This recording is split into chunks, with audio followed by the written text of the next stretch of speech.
Hi, I'm Ron Friedman. I'm a consultant with Friedmann and Company. I also blog at Strategic Legal Technology blog, which you can find at www.prismlegal.com. I'm here today with Andy Daws of Riverview Law.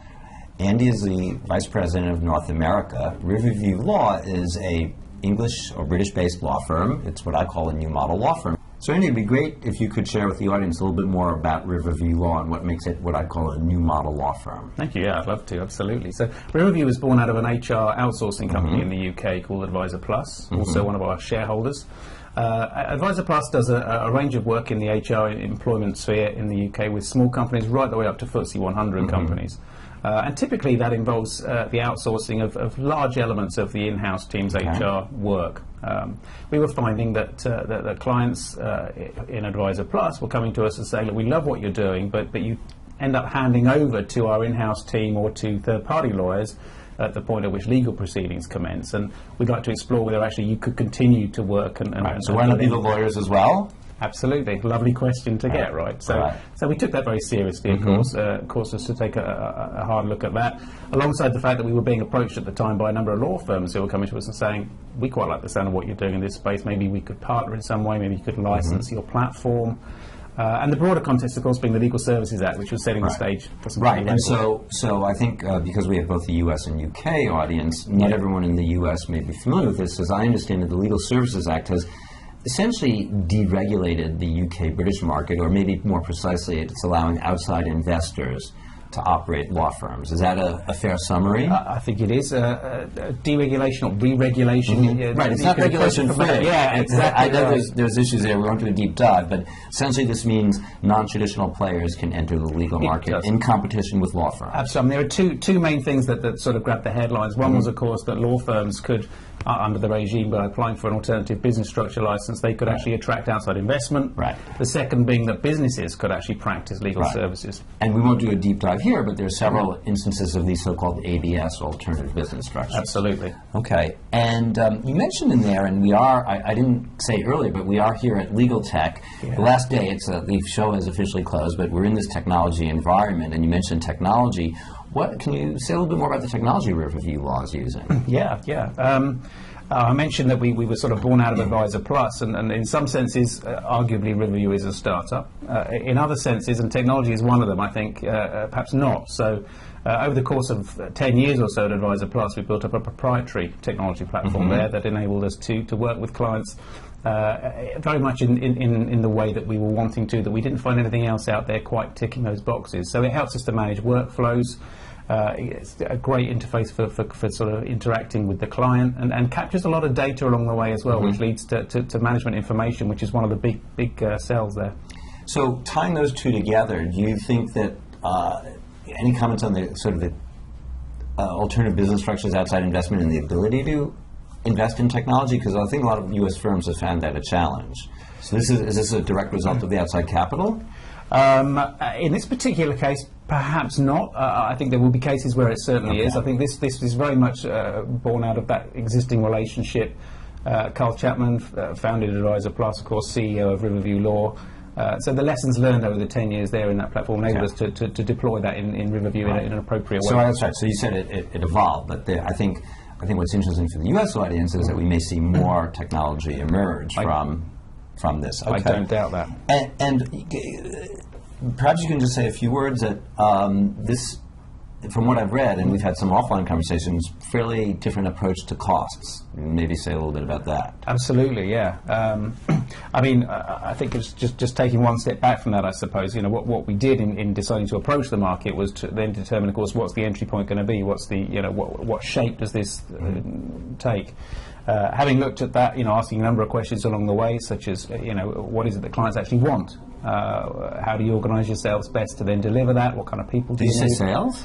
I know it's a rude word, but I did use that word. Okay, yes, good, good. And the culmination of a lot of thinking, a lot of conversations were that we would start from the ground up, build something that was what we would call client-centric. So instead of something that's arguably sort of partner down, putting the client in the middle and actually delivering the kind of things that clients are telling us and the market more broadly that they want. And one of those things is fixed fees. So the transparency that comes with that, the ability to predict their costs and budget appropriately is one of the things that we're better known for. And the whole firm is really based on fixed Almost fees. everything that we do is fixed fee, ranging from, for the smaller businesses, they can pay us a fee of starting at around $300 a month, for which, depending on the size of the business, they can pick up the phone to us as many times as they want, not only in a month, in a day, send us documents to review. They don't have to concern about the ticking clock, so it tends to make them a little bit more engaged with the process.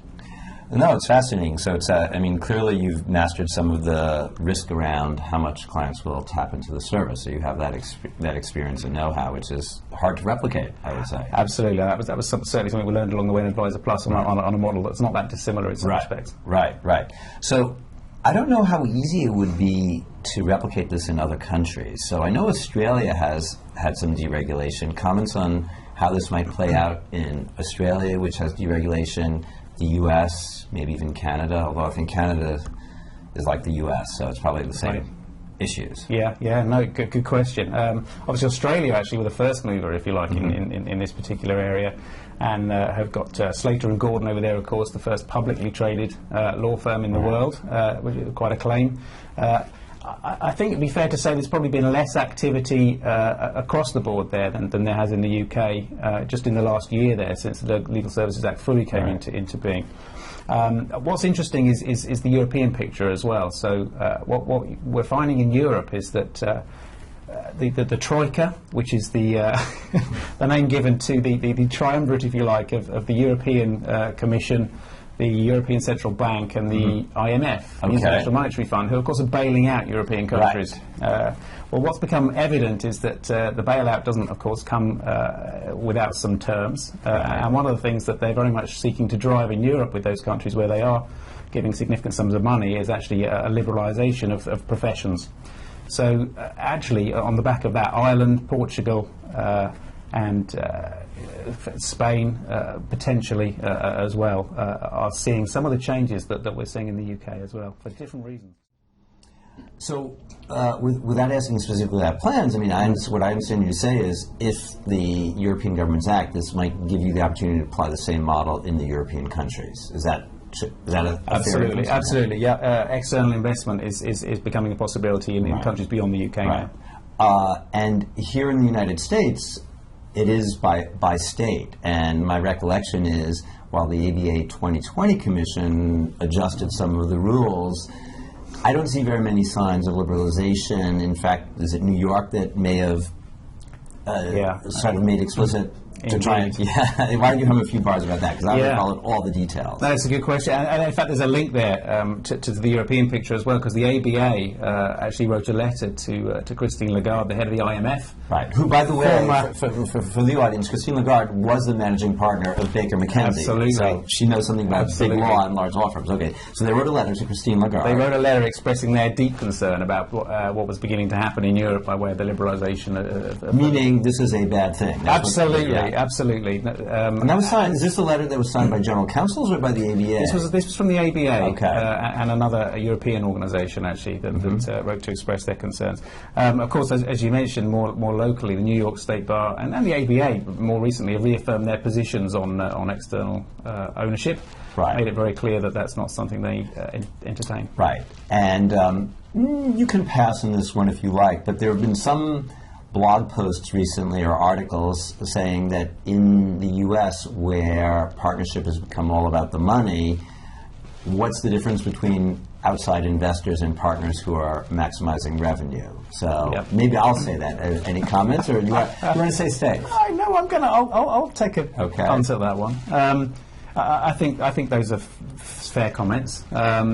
I think another interesting angle is those who have pointed out that arguably some of the banks are external investors in law firms, and to what extent? You mean because of the large debt that the law firms hold? That's precisely what I mean. He says mockingly. I picked that up. Absolutely. Right. So I think that's very true. Yeah. And I think you're right that a lot of the drivers, in fact the system, and I think the system as it currently stands isn't necessarily without its concerns. I think that the fact that it's so highly predicated on the billable hour and the behaviours that drives raises questions as well. Well, as someone who's been trying for 2+ decades to innovate in the U.S., I think it's quite apparent where I come out in this. So we won't beat a dead horse as far as I'm concerned, although there are many in the audience who would disagree, but it's good to have that discussion. So in light of the regulatory constraints in the U.S., where do you see any innovation coming out of the U.S.? Do you see the British coming over here? Do you see law firms finding ways within the constraints of the U.S. regulatory structure to innovate in the way that Riverview law is in the U.K.? Yeah, I think we are certainly seeing those who are trying to work within the constraints, obviously, as they stand. I think the boundary between what qualifies as legal advice and what doesn't is constantly being pushed. Not a bad thing from my perspective. Need to be careful, of course, but I think it's interesting to observe some of the players in that particular marketplace. I think technical innovation is particularly strong. When you say technical, do you mean technology or process or sort of technical legal craft? Define those. I guess I mean technology in the sense of some of the things that we're seeing, say here at Legal Tech, for example, and some of the work that's taking place around big data, what can be driven out of accumulating that in appropriate and powerful ways. Some of the quantitative modelling that's sort of beginning to take off. I think that hints at some quite exciting things. Right. Well, I had a conversation with Dan Katz. Did you have a chance to meet him here? So Dan is a professor of law at Michigan State University in Lansing, doing a lot of computational work in the legal market. Yeah, absolutely. But with an eye to practical applications. So. Yes, and that's some exciting stuff happening there. Yeah. So is there any way to wrap this all up? Where do you think we'll be in a couple of years? Where do you think Riverview law might be in the UK and in the US? Yeah, good question. I think in the UK, the Riverview law has been experiencing significant growth and demand this year, to the point where we are needing to look at ways that we can scale more quickly than we thought we would originally need to. A nice problem to have. Nice problem to have, absolutely. So I think we very much foresee continued growth, organic growth, possibly growth by acquisition as well. Interesting. Which is not something law firms in the U.S. Well, they acquire lateral partner groups. You're right. You probably not an expression that you'd come over here in a law firm. It's like sales. Yeah, it is. It's another one of those rude words. Right. I think in US terms, we've been very well received over here. It's been great to be here. A number of folks who are really interested in what we're doing, and beyond that, of course, and even more importantly, a number of folks who are giving us business that then goes back into the UK. Right. And right now, that we should make clear that you're completely within the bounds of the regulations, that you're here helping bring UK representation to firms that need that. So you're not practicing law in the United States. Absolutely. But of course, as you'd expect, we're exploring ways that within the constraints that are currently there, we can sort of expand what we're doing, beyond the UK. And who knows where that will take us in the next year or two. Well, I would be all for more expansion and create a little bit of excitement in this market, because I'm envious when I look at what's happening in the UK generally. Sounds good. Thank you for that. Well, it's really great to have more insight into this, so thank you very much for your time. Pleasure. And look forward to seeing what Riverview Law does next. Thanks very much. Okay, thank you.